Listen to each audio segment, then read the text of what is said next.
customers really count on that personal connection more so than I realized. So with them calling into the radio show, they felt like they had an advocate for them. They felt like they had, a way to connect with people that were experienced and were non-biased. They could call in Yeah, it was about, kind of an objective yeah, view of like, I don't really know who you are, but yeah, in this situation, this is what I would do. right. So they really trusted him and by extension me. So it was great to field their questions. And again, some of it was like window treatments, like none of the field that I have any, Yeah. experience in, but they would call in and they would ask, these questions. And it was really fulfilling to get to help. What was the most common like pain point of a homeowner calling into a radio show in New Mexico? It's cheaper to go with someone who has no name, but the fear of trusting them, even though it was affordable, the fear of trusting them was the biggest issue. So you get a handful of calls of people saying, yeah, 3 years ago, I gave $5,000 to a guy to do my gutters and he never showed back up. And I like, they fell off the face of the earth.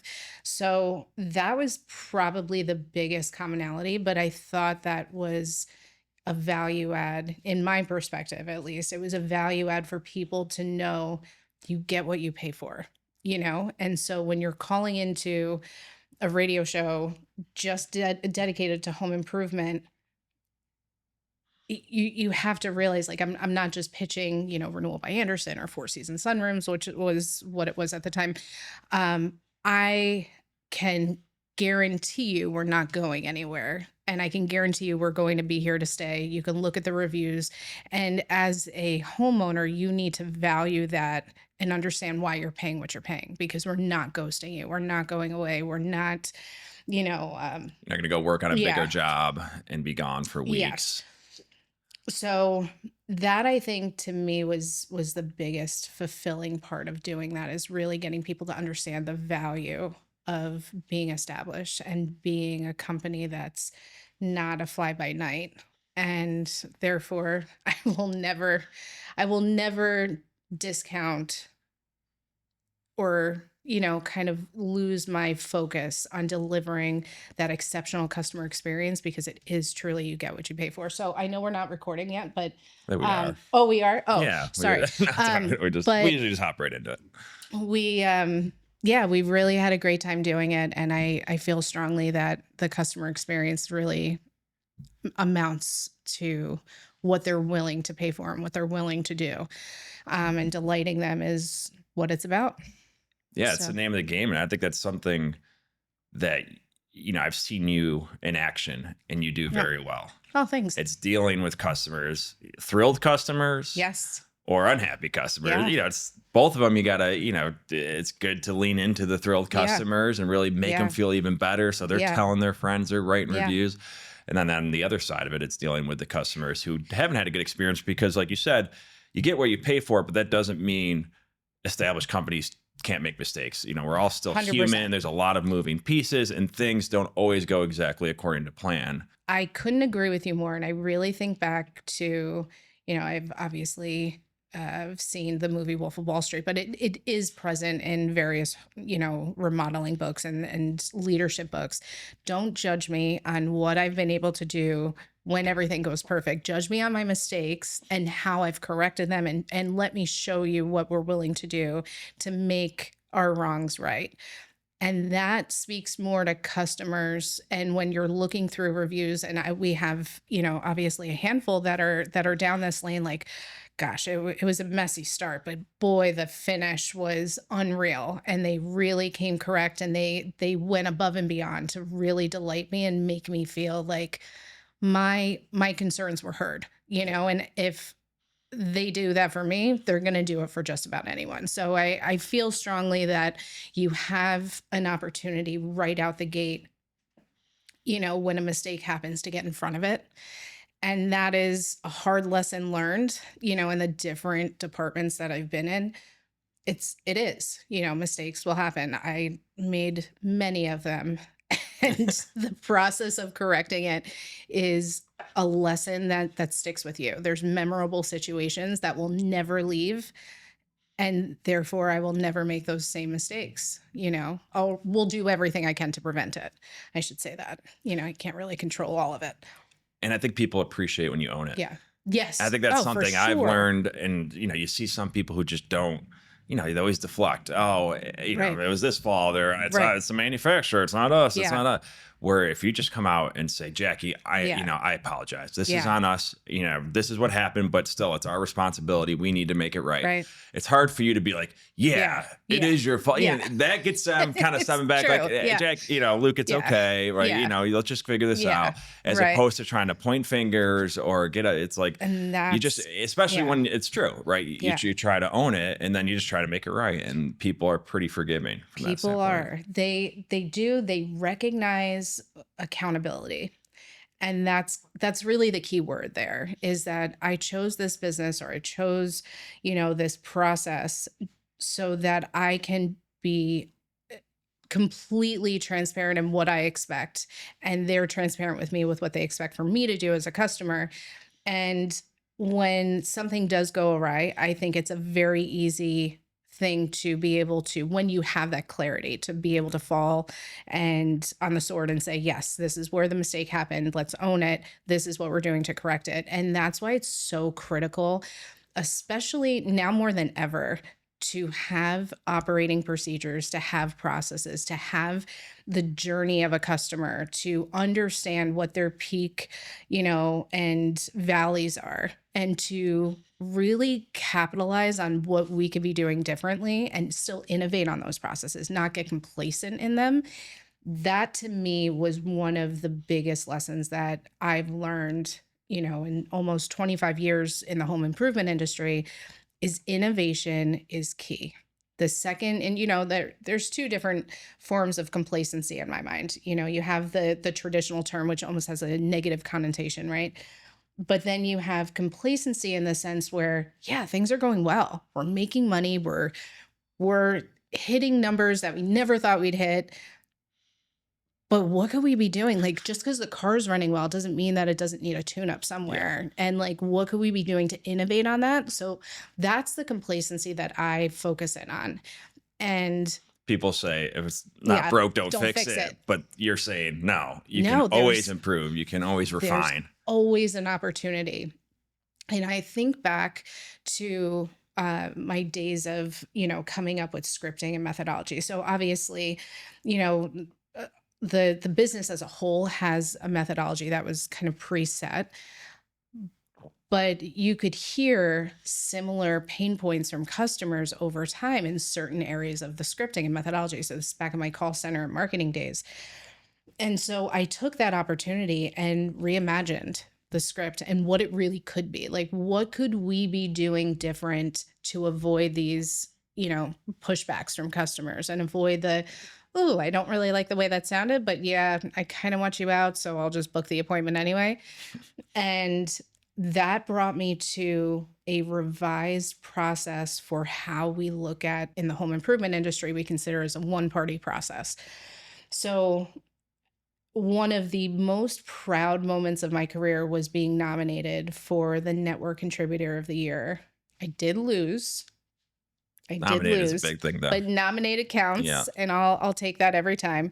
But essentially, I was able to present, as an ISC manager at the time, an inside sales center manager, to the owner and GM group and pitch them on, hey, there's a better way to be doing this. Let's just take a step back. They're not as, crazy and difficult as what we all think these appointments can be. There's an opportunity here. Should we do it the right way? And so being able to do that and reimagine that script and put it into play and see how much it impacted the network. And it really changed the mindset, not only of ISC managers, but design consultants, marketing and sales leaders, the owner and GM group. I mean, that to me was so meaningful, because now in my current role, I still look and reflect back to that and say, okay, what could we be doing even better now?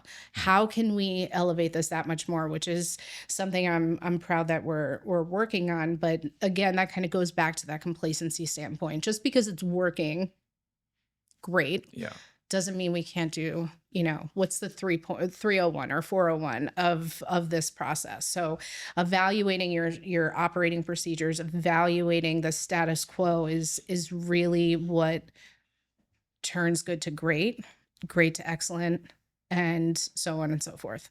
That makes complete sense. It Mhm. all sounds great. But as the GM Yeah. and president of Renewal by Andersen of Central New York, you have 100 employees. Yeah. You have another 50 to 75 contractors. Right. How do you, from the top down, get everyone else bought in on that? Mhm. Because when things are going great, people don't Yeah. think, all right, how can we work harder? How do we keep this rolling? Yeah. I mean, sometimes the momentum builds, but it's not easy to say, Yeah. hey, you're hitting your bonus every, week Every or month. every month. Yeah. How do we keep getting better at this? We're like, well, I'm hitting my bonus. Like, what, I'm doing That's well. a great question. So how do you really implement that? How do you get everyone bought in? I know it's culture. I know it's a lot of things, but what comes to mind? That's a perfect question, and one that I have to say I don't have a perfect answer for, because it really does come from the top down. And so my interest or questioning of my directors, of the managers, of the employees, and really getting to that Lean Six Sigma mindset of like, okay, I'm going to go to Gemba. Gemba is where the work is done, right? I'm going to go into the warehouse and I'm going to see the areas that we have some opportunity. And I'm going to go out and on an IPM visit or a sales visit and just see what we're doing. And we're implementing various technologies. Like Rilla has been fantastic for us because I can jump in and essentially like I'm there to a sales appointment and understand at the grassroots. Explain what Rilla is for a So listener. Rilla is essentially a recording. Yeah, thank you for that. Rilla is essentially a recording device that helps us coach and train and support our design consultants in the field. Obviously, New York is a one-party state, so we're able to go in and advise the customer, hey, listen, this is for your, customer experience and just to ensure that I'm hitting on all the points that I should be. It's just for training purposes. Exactly. And it gives them the opportunity to go into this with the understanding that, okay, I have to be compliant with the scripting and methodology. I have to be compliant with, delivering a great homeowner experience. It is a reminder for them, just not that Big Brother is watching, because that's certainly not the intent behind it, but it's a support for them. So Rilla is also equipped with a AI tool, which, that's the Like world everything. we live in, Yeah. so AI has been really impactful. So Rilla is equipped with Rick, who's the AI tool. Rick and Rilla. Yeah, Rick and Rilla. So, and they're able to say, hey, what could the DC have done differently, and design consultant done differently in this situation? And Rick will analyze all of the recordings and all of the similar objections and things like that and say, yeah, they could have went about it this way or that way, and really give that feedback. So it's a powerful tool that we utilize. And essentially back to, how I get that buy-in is by going to Gemba where the work is done and really listening to where we have opportunities and asking questions. That is the best way. If I come down to, the sales directors or the ISC manager and start demanding things, I'm going to get pushback. I'm going to get people who are resistant, which is, as I try to make it so that they're not only accountable for their decisions, but also accountable for their ability to enact change and really see a different or bigger picture. So asking these questions really triggers them to think differently. And that is the critical part, I feel, of leadership now more than ever, is what is your why here? Why are we doing it this way? Could we be doing it a different way? And if we could, what is the investment? Time investment? Is it a money investment? Is it a, personnel investment? Do we need to allocate some more team members? So it's really imperative that as we're peeling back the layers of these things, that it comes from the spot where our internal customers, all of our employees, and our external customers are delighted. I want them to feel like they have control over what our success is. And so how do we get to that? Yes, we're hitting bonus every month and we're killing it on close rate and revenue per appointment and all of this. what different metrics can we look at that we can improve? What's outside of that? So we just started narrowing down on a new KPI, which is units per appointment, which has been really exciting because it's really showing us what our true north is. When it comes down to the numbers itself, numbers don't lie. That's the magic of math, right? So what could we be doing differently to improve these KPIs? So one of our big focuses right now is looking at an upsell opportunity. How are we talking to our customers when we have a one window campaign going on right now? So just call me, Luke, if you have one window only that you want to replace, we'll do it Which for a lot you. of companies won't do. They won't. It's not worth their time. They won't do it. They'll do a They minimum think it's of not worth their 3. time. Yeah. But going into it, gosh, what an opportunity. Why this window and not, the 12 others in your home? Do you know why this one's failing and the others are not? What kind of questions can we be asking to peel back the layers for that customer to create that urgency, need, want? And it's been an exciting tool to watch, over the course of time, especially with the brand new Renewal by Andersen entry door system ensemble. Not brand new, I shouldn't say that anymore, but it's been out in the market now for some time. But entry doors, people don't tend to associate Renewal by Andersen with entry door systems. Now we have this amazing tool that we can utilize to really gauge a customer's interest. And how are we going about asking that? So it was something as simple as going into our CRM, adding a place mark for how many entry doors do you have in your home, right?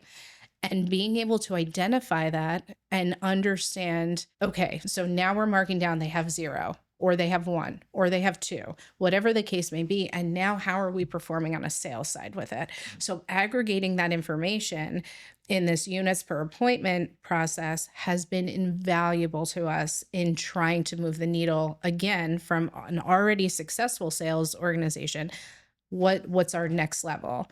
And I have to look back in my position and say, geez, I think I underestimated the numbers this year. And that's a great feeling to have. Yeah. But it's also like, wow, how did I do that? And why did I do that? Yeah, it's something to reflect on. Yeah. But from my original question, just hearing you talk about kind of something you've put into place and your knowledge of it already and how it's gone, you're not just sitting back behind a desk as a GM with an idea and saying, go do this, sales manager, go do this, ISC manager. You're getting involved. Yes. Right. And if they see the passion and the interest from you, they're going to mirror you. Yeah. Right. And then the reps are going to mirror them. And it's, it's like you said, the top down. Yeah. And I think that's a big part. You said asking questions. It reminds me, we had a therapist on, Tori Kroll with Blue Sky Therapy. And she's like, I can't tell people what to do. I just ask questions and let them get to that point. Right. And so you can kind of direct them, you nudge them, and and maybe it's a great way for you as a GM that maybe you're missing something. Right. I'm going to ask questions. If they give me an answer, then I'm like, wow, I didn't think about that. Let me go back to the drawing board here and make sure that I am, thinking aligned with this correctly. Right. So it's not only just go do this, you're finding out what's going through their head, and then hopefully you're getting them to that same conclusion, or you're going to be with this, they're going to teach you something. You're completely right. And I look back to our Q4 of last year, and we had a great breakout session offsite with the directors in Tully, New York. And the main objective of that session was, what do we imagine 2026 to be? What can we do as an organization to prioritize these initiatives? And so we used the effort and impact chart, which I was trained on a million years ago, and it's still effective to this day. Even in simple decisions, it can be a useful tool. But essentially, we charted out what are the main 5 to 7 initiatives for your department that you feel are going to move the needle in 2026. And in doing so, we were able to plot on this chart effort and impact based on the quadrant of where it landed. So most impact and the most effort. Okay, that's going to be maybe a time, resource, a lot of money. It could mean a lot, but it's going to be a lot to put out. So, and then what would be the highest impact and the lowest amount of effort? Those are the ones we kind of wanted to narrow in on, right? So we can get to those faster. We can implement them faster without a ton of added resources. So when you look at innovating and questioning and peeling back those layers, those strategy sessions are so critical. And it's one thing that I'm incredibly proud of that we'll invest as a business in doing with our director team. It's not exactly a great day when every leader in the business goes off site, for a day. Yeah, for a And day. everyone, yeah.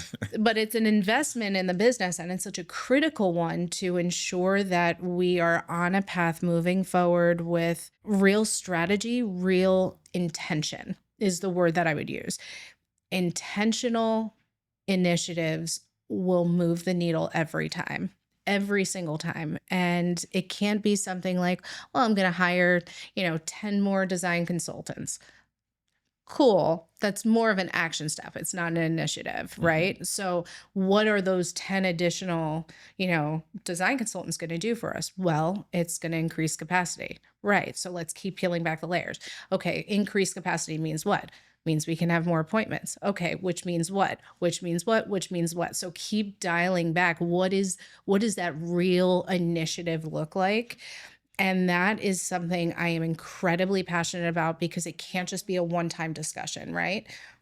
Now that we did the work that offsite day, every single leadership meeting, that's what we're peeling back on. That's what we're focused in on. How are we with our initiatives? What are we doing? How are we continuing, again, back to my initial point, to innovate on what's already successful? What's the next level? So it really does all tie together. Yeah.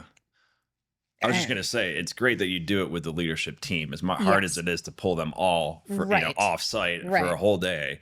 But in the business, Renewal by Andersen business, everything's connected, right? It's marketing, it's sales, it's install, it's service, all talking back and forth, right? All in-house. So critical. So not only is it great to have feedback from people who you're essentially working, every day with, who see things from a different angle, but also you're putting out these initiatives to a group who's going to remember what you just said. So it's like, hey, that's a great idea, Luke, go run with it. All right. I'm not just going to forget about it because they all remember I said it, right? I just kind of committed to it. So it holds you accountable. Yeah. Yep. It's accountability every time. I started when I was 16. I would say, give a little bit of your background for the listeners who don't know. For sure. I started at 16.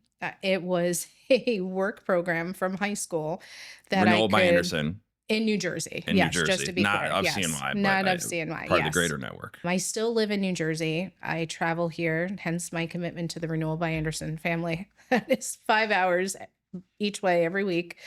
And you do have an apartment here. I do. Yes. No. I'm not doing it every day. Gosh, I'd be insane. Yeah. That would not be good. But I would say, when I first heard about the opportunity in high school, I said, okay, so I get to leave school, make money, but leave school. Like I can go off site. And they were like, during school hours. Yeah, during school hours, skip 8th period. I'm like, duh. Yeah, that's of course. Now I had been working already. I started at 14. I worked at Dunkin' Donuts.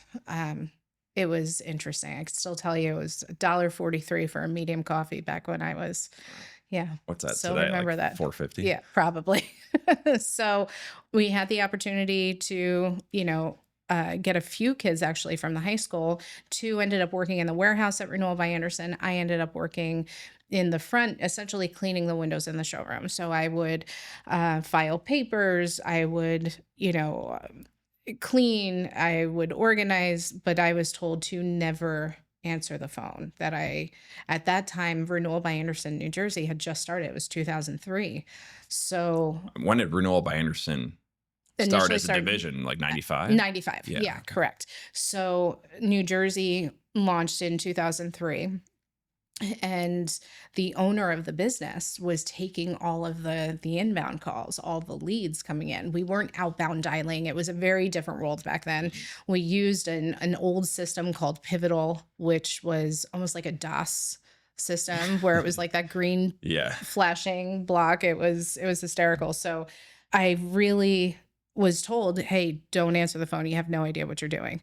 So I'll never forget the day the owner of the business, Larry Landis, still a close, dear friend of mine today, walked over to me as I was putting labels on the back of the brochures, which cost a fortune back in the day.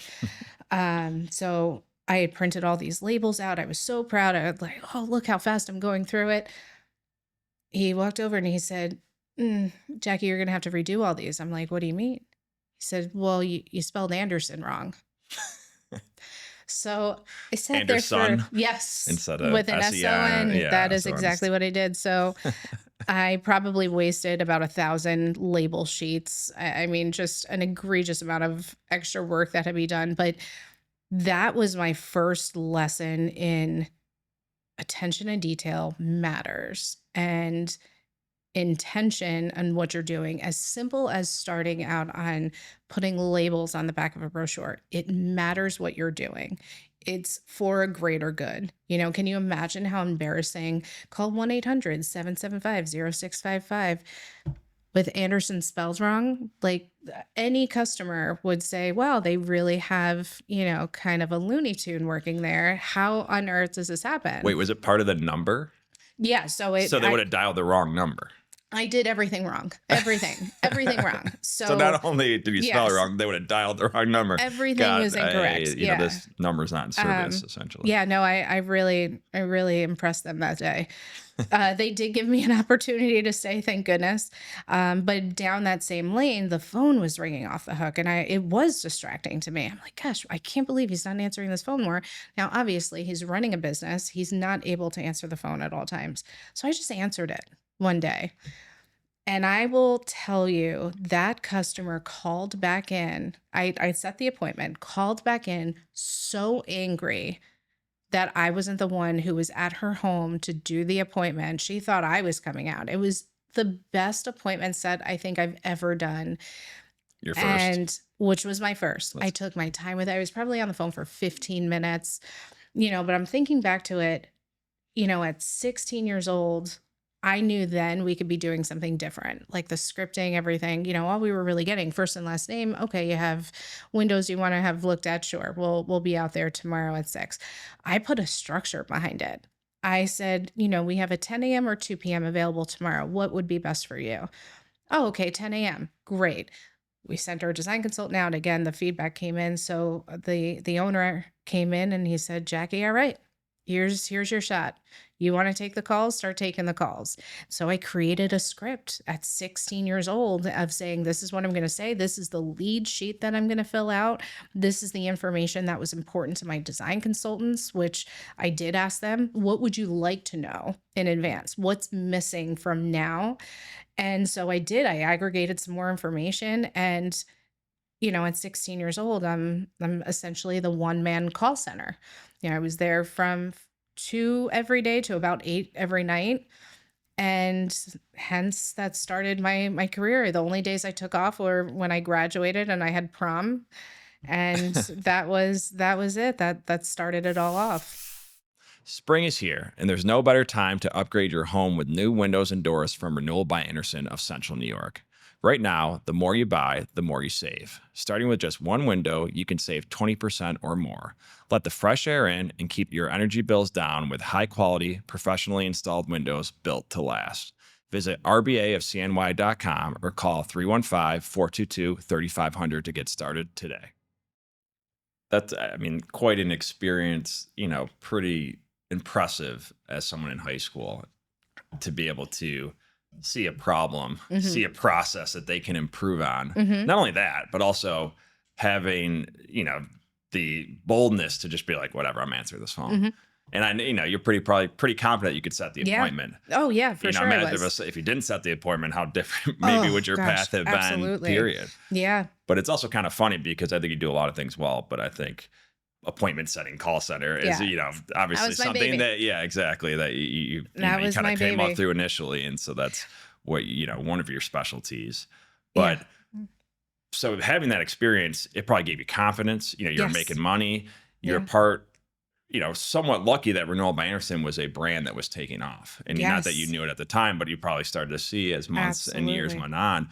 What was the plan after high school? Was it like, I'm going to continue working for Renewal by Andersen? Did you have other plans like, oh, I want to go do this? Great question. I was accepted to a few colleges, and I will say this.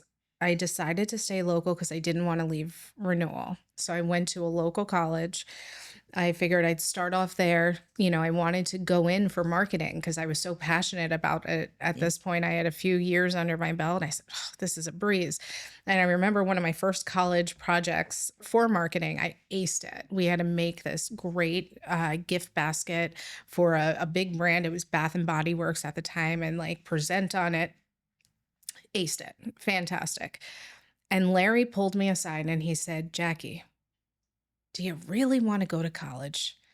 Full time here, you're going to make more and you're going to grow and develop in this business. Like this is your calling. And at that point I was like, okay, sold. You bring me on full time, you pay me this, I'll leave college. And that was such a fork in the road. One that I would not recommend. My daughter is in college. She's not allowed to leave for any job at any point. So, well, but I think it a lot of worked people out. are considering Yeah. that more, right? Right. Is this a good opportunity, or am I just going to throw a bunch of Right. money towards a college to be in the same position with a little, I Yes. guess, a little more experience? Right. But I feel like back then it was like, go to college. That was it. Especially like the peak time that like, what are you doing? You're throwing For your life sure. away if you don't go to It college. was 2004 and I had finished my first semester, did great, and found myself drawn so heavy to work and investing more. I started to get to work home shows and events, so much so that my family would start to come and visit me at some of these events. And I'm standing there with a crowd of, 6 or 8 people demonstrating a window and why it would be so great to have an appointment, and only giving them enough to like interest them to get to that appointment. And I just loved it. I absolutely was passionate for it. And looking back at it now, yes, great decision. I was with the New Jersey market for 20 years, now with Syracuse for 4 years. And it has changed my life for the better. My kids, talk about it frequently, but that's something that they're very proud of. Like their mom went on this journey. It's like and a Mark and Zuckerberg story. Yeah, it really did. It worked. Now, listen, it's almost 25 years. It didn't happen overnight, but I will tell you that was a big change for me. And being able to grow up in an industry where, just to be candid, I think women weren't always considered leaders and considered reputable sources from the vantage point of like, okay, we're talking about installing windows and doors. What could you possibly tell me? So then I made it my mission to learn everything about construction. I want to know what sheathing was because I kept hearing that word. I want to know what brick mold is. I want to know what grills are and this, that. And so the more I became educated on it and the more I invested in myself to learn it, the benefit of being able to train others and grow and develop a team just became really evident. My call center, which is initially how I started, grew from, just me. By the time it was said and done, and I moved into the VP of Ops role in 2018, I had 40 ISC agents. We're managing internationally at this point. We had Toronto, we had Atlanta, and Oh, yeah, different. we had Yeah, different dealer locations. So everything funneled territories. into us. Yeah. So I was on the Inside Sales Center Council. I was on the Signature Service Council. Was this all the same owner, or were they Same owner. hiring you? Okay. Same owner. And I really enjoyed so much getting to learn it was the what's next for me. Okay, so I mastered this. What else can happen? And so that's what branched me off into sales.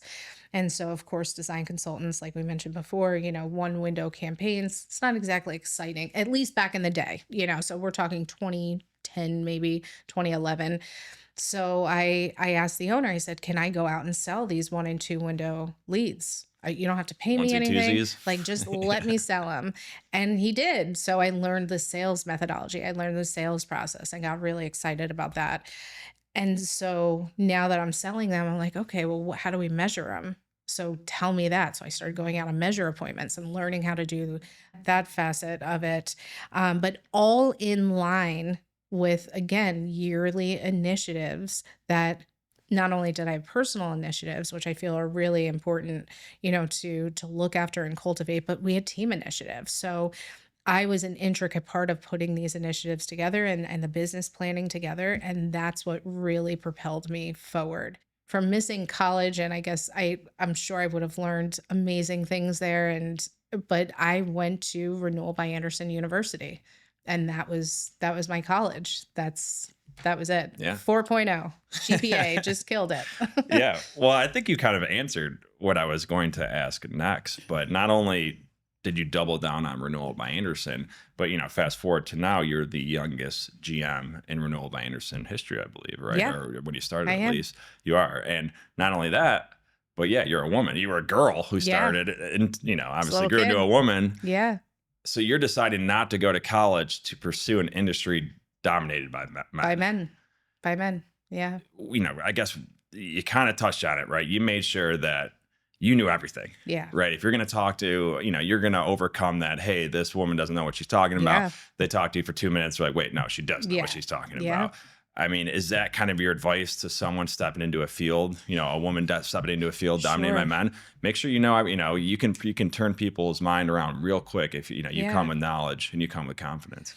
It really does make a difference.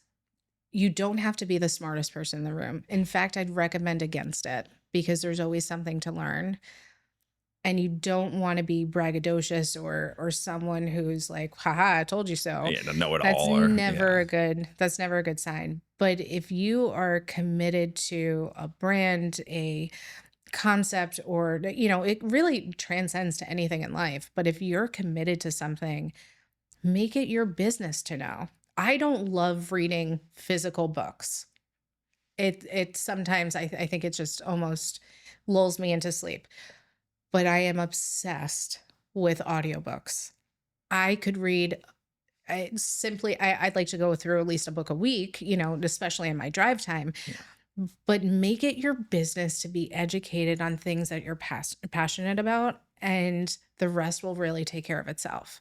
It will be evident that you're invested. It'll be evident that you're intentional. So that's a word I use a lot in your growth journey. And that does make a difference. So nothing is better when someone is able to prove me wrong. I appreciate that and I value it because then it's like, okay, this is where I have to get more experience. This is my opportunity. So it's almost like a mini, SWOT analysis. Like, where are my strengths? Where are my weaknesses? Helps you grow. Yeah, opportunities and threats. And I value that so much. So to answer your question, as a young female in a male-dominated industry, it is exciting. It is immensely humbling that there's so much more that we could be doing as a business and as a network that I'm excited for the challenge. So it really is something that drives me every day, and investing in myself, like I said, with some more reading materials and really looking at, we're bringing on a leadership consultant as well, an emotional intelligence consultant. Investing in yourself and in the business that you're in is really critical to continued growth. And I attribute a lot to that. I'm a big fan of audiobooks as well. Oh, cool. Yes. And, I've had Audible since it's funny. When I was in college, I really didn't care to read at all. And then it's like, I'm 25 and I'm like, oh man, I love reading. I'm listening to everything. Yeah. So I've had it for almost 10 years now. Mm-hmm. And some general advice to someone who maybe wants to start learning more, reading more, especially with audiobooks. It's great, right? You'd be doing full and laundry, you could be driving, all these things. But sometimes, and you'll probably agree with this, you get to a book where you just can't finish it. Yeah. And my advice is find the book that you start listening to and you finish it in 2 days. Yeah. There's a million books out there. Yeah. If you're struggling to get through a book, just don't finish it. Yeah. Because you're just going to put it off. If you're not into it, there's enough books out there that you can literally find. Yes, you're going to be excited to listen to, right? Yeah. It gets your blood pumping, it gets you excited, starts you flowing ideas. There's so many books that are like that. If you don't, I understand it costs money sometimes to spend the money on it, but don't get caught and don't get I've been reading this book for months. It's just, there's enough books out there to get you excited, to get you learning. I totally agree. And I still don't think I have the magic answer for it yet, but down the lane of what you're speaking about from if you're just not interested in maybe the topic matter or how it was written or something like that, it's just focus your energy on something that you will get more out of. And that is really important. So even when we're recommending books to the leadership team, it's important that I go through it first. And if I have some buy-in for it, of course, I want to share it with them. But if it was a tough read or something that I know they're just not going to buy in, it's going to be, Yeah, it could be that they have the yeah, greatest information ever. If they're right, not going to listen to it, yeah. they're not going to buy Then in and what's really the pay point? attention. Right. And then it's Yeah. wasted time. Agreed. I got to ask, Mhm. you've been with Renewal by Andersen, like you said, for almost 25 years now. Right. You haven't done a whole lot Mhm. else Mhm. outside of the greater, you've done a lot of Yeah. positions within Renewal by Mhm. Andersen. Tomorrow, Renewal by Andersen closes. Oh. No longer, Yeah. they decide, hey, we're sticking with the orange and black. We're not Mhm. doing the green and black. Right. You have to start over a career, Right. at your age now with your experience. What are you getting into? Are you staying in home I would improvement? stay in Would you home improvement, and just I'd probably start my own home improvement company. I'm that windows and confident. doors? Yeah. You think you'd do other I things? Is there anything else that interests you? roofing, siding. I would want to be a one-stop shop. And in my opinion, Renewal by Andersen does it better than anyone else. So I would make it my mission to just be better than everyone else and know what the customers are really craving. I had an amazing customer I spoke to yesterday, and truth be told, we dropped the ball. We really did. And I spent a good 40 minutes on the phone with this woman, and she was very kind and outspoken about her experience Her and negative her experience? negative experience, and but did it in a way that wasn't argumentative and wasn't demeaning. She said these are areas of opportunity for you and your business. And being able to, in my position, aggregate that data and looking at tools like Medallia, which essentially test the temperature of our customers and how they're feeling, cared for, delighted, what have you. Being able to aggregate that data, if RBA, God forbid, ever did close, I know I could do it better than anyone else. I know I can, just because of the incredible technology and tools and customer experience and ways that they're able to communicate their customer experience.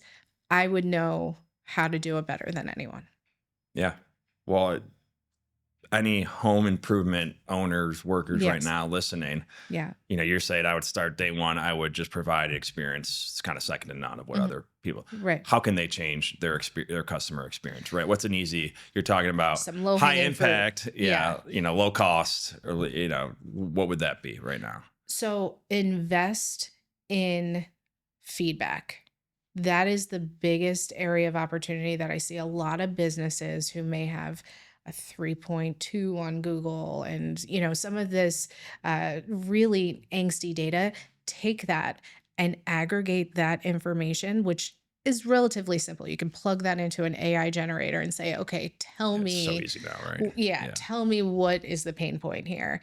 And that's what you go after first. That's your low hanging fruit. So every business is a little different, right? So customers don't feel like they were cared for. They feel like the quality was bad. They feel that there should have been more communication or less communication.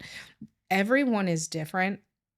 So being able to tee that up from that first point of contact, how do you prefer to be addressed? How do you prefer, we call you? Is it call, text, email? What's the best way? Getting this information and how that baton is passed throughout your organization is the game changer. So you cannot have one department gatekeep on data that will help the next.